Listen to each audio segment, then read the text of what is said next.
Ever wondered how you could grow your wealth over time without needing to become a stock market expert? Let's face it, we've all thought about it.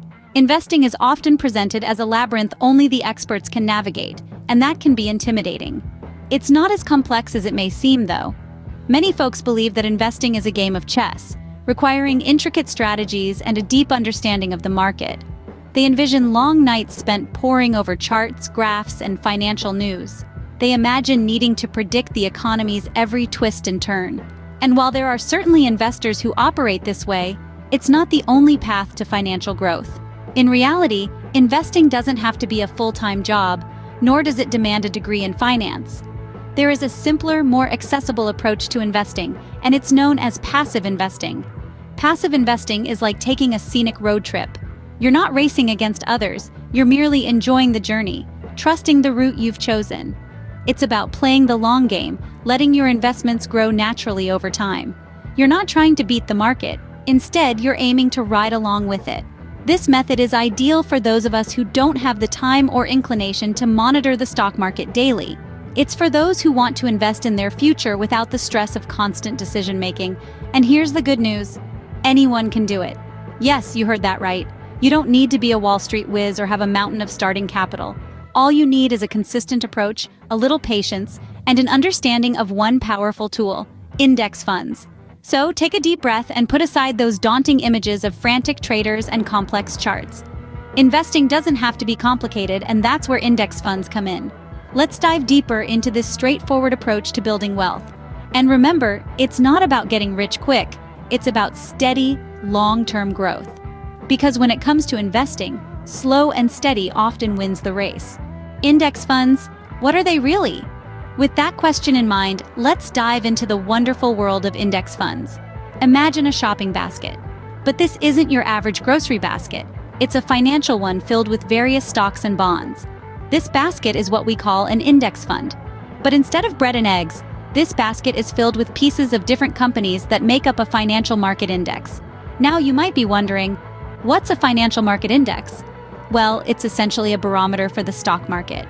It's a collection of stocks that represent a specific segment of the market.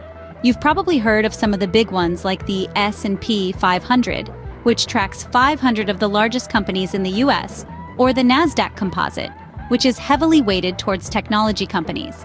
So, in essence, an index fund is a type of mutual fund with a portfolio constructed to match or track the components of these financial market indices. It's like buying a mini version of an entire index. Here's where it gets interesting. When you invest in an index fund, you're not just buying a single stock or bond. Instead, you're buying a tiny piece of all the companies or bonds in that index. So, if you invest in an S&P 500 index fund, you're essentially buying a small piece of those 500 companies. Why is this important? Well, it means that your investment is spread out across a broad range of companies. This diversity can help to reduce your risk. If one company doesn't perform well, it's okay because you're invested in hundreds of others. It's a bit like not putting all your eggs in one basket. So, to sum up, an index fund is a type of mutual fund that aims to mirror the performance of a specific market index. It's a simple, diversified way to invest in the stock market. In other words, you're buying a small piece of the entire market, not just individual stocks. So, how do these index funds work? Think of them as a basket of stocks, bonds, or other assets. When you buy shares in an index fund, you're essentially buying a piece of that basket. To drive the point home, let's use an analogy. Imagine you're a fruit lover and you want to buy some fruit.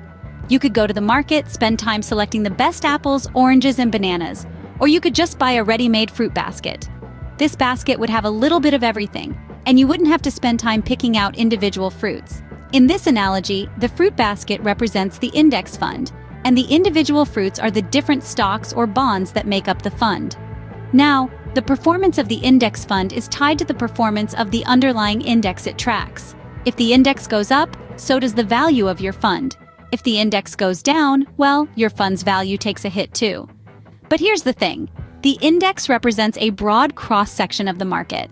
So when you invest in an index fund, you're not trying to pick the next big winner. Instead, you're investing in the entire market. This reduces the risk of your investment going south because one company didn't perform well. Let's go back to our fruit basket example. If you had only bought apples and the price of apples suddenly dropped, you'd be at a loss. But if you bought the fruit basket, the prices of oranges and bananas might still be going strong, offsetting the loss from the apples. So, index funds allow you to spread your risk. They offer a way to capture the broad market's returns with minimal effort. It's like having a small slice of every publicly traded company in the country or even around the world. In a nutshell, when you invest in an index fund, you're buying a piece of the entire market. It's a hands-off approach to investing that can work well for those who prefer to keep things simple. You're essentially betting on the overall market rather than trying to pick individual winners. What makes index funds such a solid choice for beginner investors? The answer to this question lies in the numerous benefits that these funds offer. Let's start with diversification. You've probably heard the saying, "Don't put all your eggs in one basket." Well, this is precisely the principle index funds employ. They spread your investment across a broad market index, like the S&P 500 or the NASDAQ. This means you're not just betting on one company or sector, but you're investing in a little piece of hundreds or even thousands of companies. This diversification helps reduce risk because if one company or sector performs poorly, others can perform well, balancing things out. Next up, we have lower costs. Index funds are a type of passive investing. Rather than hiring a fund manager to handpick stocks and constantly make trades, index funds simply aim to mimic the performance of a specific market index. This passive approach leads to fewer transactions and lower management fees. Plus, since index funds aren't trying to beat the market, they have lower turnover, meaning fewer taxable events. That's a win-win for your wallet. We can't forget about the potential for long-term growth.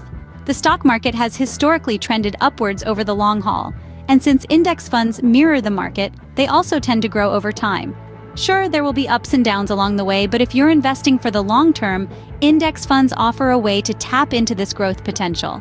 Lastly, there's the simplicity factor. With index funds, you don't need to become a Wall Street whiz or spend hours researching individual companies. You can start investing with just a basic understanding of how the market works. So there you have it: diversification, lower costs, long-term growth potential, and simplicity. These are just some of the reasons why index funds are a solid choice for beginner investors. With index funds, you're leveraging the power of the entire market, not just a few stocks. Ready to put your money to work? Here's how to get started with index funds. First things first, you'll need to open a brokerage account. This is where you'll buy and sell your index funds.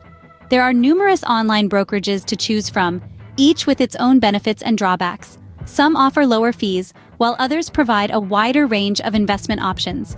Do your research and select the one that best suits your needs. Once your account is set up, it's time to choose your index fund. There are several factors to consider here. First, think about your investment goals. Are you aiming for long-term growth or immediate income? Different funds cater to different goals. Next, consider the index that the fund tracks. Some funds follow broad market indexes like the S&P 500, which cover a wide range of companies across multiple industries. Others focus on specific sectors or categories, like technology or healthcare. Your choice should align with your investment goals and risk tolerance. Also, take a look at the expense ratio. This is the cost of managing the fund, expressed as a percentage of your investment. Lower expense ratios mean more of your money is working for you. But remember, cost isn't the only factor. A fund with a slightly higher expense ratio might still be a better fit for your goals. Once you've chosen your fund, it's time to invest. You can do this by buying shares of the fund through your brokerage account. Remember, investing is a long-term game. Don't be discouraged if you don't see immediate results, and don't panic if the market dips. Stick to your plan, and over time, your investment should grow. Finally, remember to review your investment periodically. The market changes, and so do your financial goals. Make sure your investment is still in line with your objectives, and adjust your portfolio if necessary. Taking the first step towards investing can be daunting, but remember, every successful investor started somewhere.